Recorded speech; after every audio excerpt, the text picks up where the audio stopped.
Good morning, students. I am starting your second chapter today, that is control and coordination. Control and coordination. What we have to do in this chapter? Basically, we have to study control and coordination. Half of the chapter we have to study how control and coordination is taking place in plants, and then how control and coordination is taking place in animals. See, before starting the chapter, we need to understand meaning of these words plus some of the other terminologies. Control word we all have heard. There should be control the things, the movements, the changes in our body that are taking place. They should be in a appropriate manner, in a controlled manner. Coordination word simply means there are sequential events. The changes, the movements, everything that is taking place is happening in a coordinated manner. If I talk about a organ system, like digestive system is there, then our mouth, our tongue, our stomach, intestine, they all are working in a sequence plus in a coordinated manner. So simply how control and coordination are taking place inside a plant body and inside a animal body. Now when we talk about control and coordination, we simply refer to a term response. Response is how our body is going to behave. What will be the answer of our body? Now thing is, the response comes to or in respect to stimulus. What will be stimulus? Stimulus will be any external environmental factor.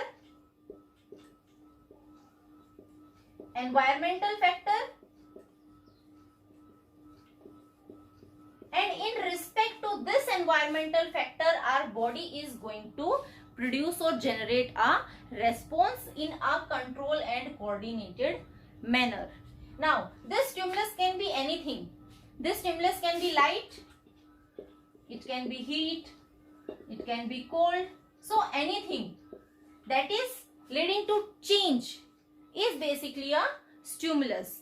These all terminologies can be taking place in plant also and in animals also. Now when we talk about response, response is in form of movement against a stimulus. If an organism is responding, some type of movement is generated. This movement can be growth movement, as the name suggests. If in response to a stimulus, movement is taking place, and in that movement growth of any part of the organism is taking place, that will be a growth movement. Or this movement can be a non-growth movement. That means the organism is moving its body part in response to the stimulus, but that movement is not leading to the growth of any of the body part of the organism. So this is how different type of movements are seen.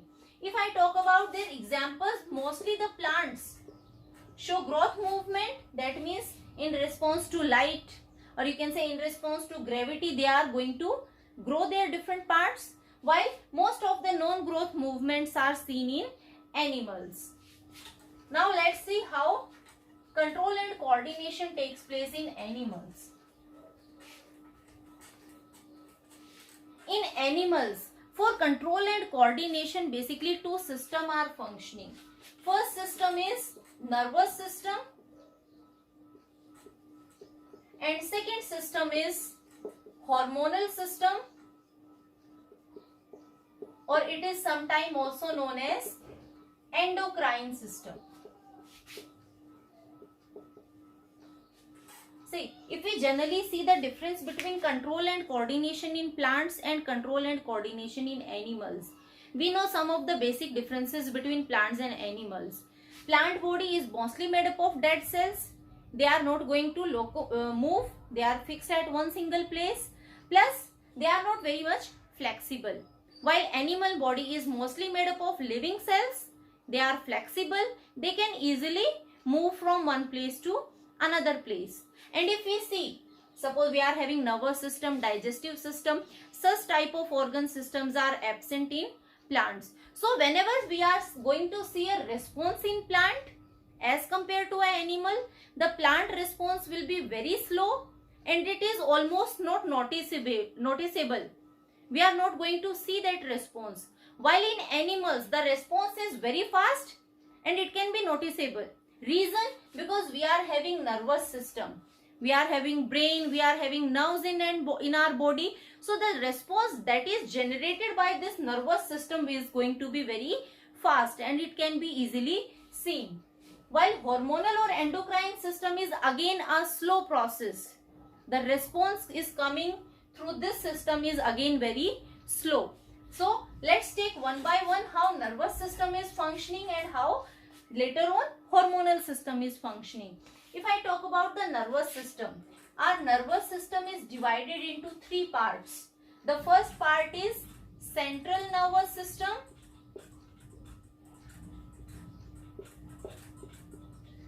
also called as CNS. The second part is peripheral nervous system,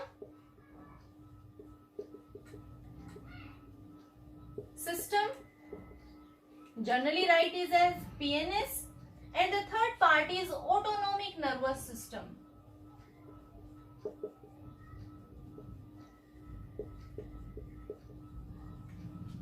If we see their components, basically the central nervous system is composed of brain and spinal cord. They are localized and they are going to control all the responses that are being generated in response to any of the stimulus. Peripheral nervous system is basically constituting of all the nerves that are arising from brain as well as spinal cord. So it is made up of various type of nerves.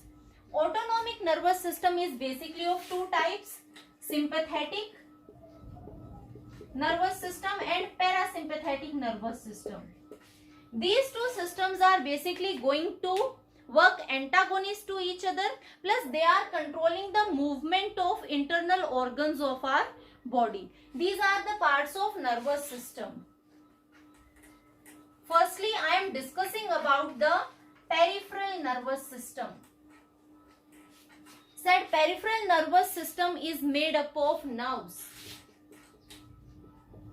And nerves are made up of their structural and functional unit, that is neurons. Each and every nerve is going to be made from various neurons. These neurons are basically those type of cells which are not going to divide, means they are non-dividing cells of our body.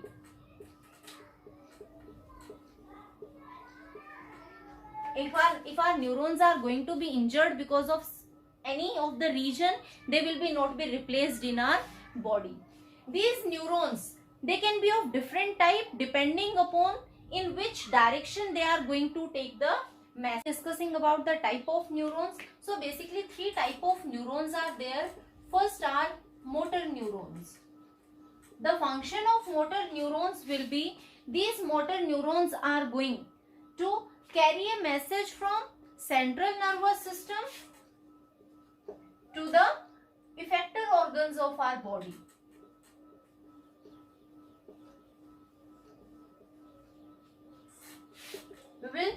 I will explain each and everything in detail. Let's discuss the terms only.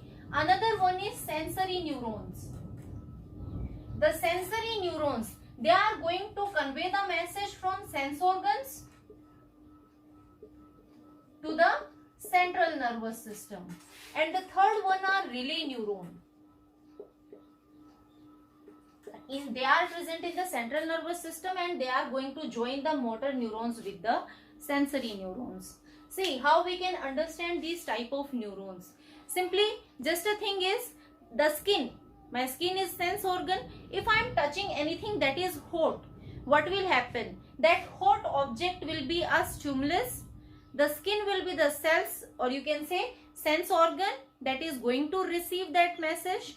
Now, the sensory neurons that are present in my skin, that sensory neurons are going to carry the message to the central nervous system, means to brain or spinal cord. So that function will be performed by sensory neurons. They are going to carry the message from sense organ to the central nervous system. Now our central nervous system is going to process that information, plus after processing the information it is going to give an answer, and that will be carried back by the motor neurons from central nervous system to the effector organs.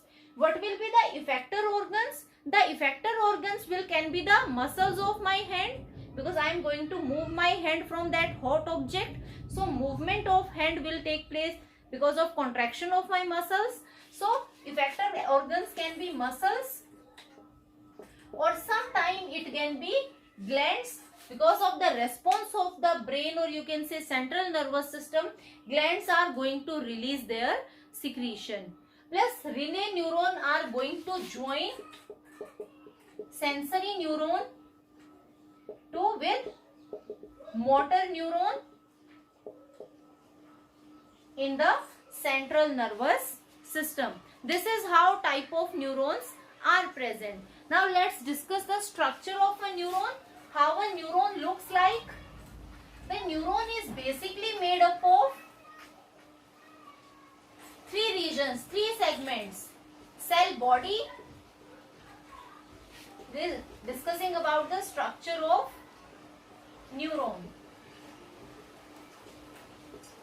So neuron is having cell body, or we call it as cytone, dendrites or dendrons, and third one are axon. These are the components of neurons. So let's see in the particular diagram. This is how a cell body or cytone looks like. This cell body is just like all the other cells of the body. It is containing a nucleus, a cytoplasm is there, and few more structures are there, like specific granules are, small granules are present in this neuron. That is the characteristic feature of this neuron, and these granules are known as Nissl granules. These Nissl granules are only found in the neurons. Now from this cell body, various small fine fibers are going to arise. Bundle of fibers are arising, and these fibers are known as dendrites. They are small in size, plus they are multiple in number. From one end of this neuron, a long fiber is arising, that is single in number, plus long than as compared to other nerve fibers, and it is moving unbranched and straight, and its end portion it is highly branched, and this whole elongated fiber is known as axon. This axon, most of the neurons, they are having a covering, a sheath that is present over these axons, and this sheath is basically made up of fats and proteins, and it is known as myelin sheath.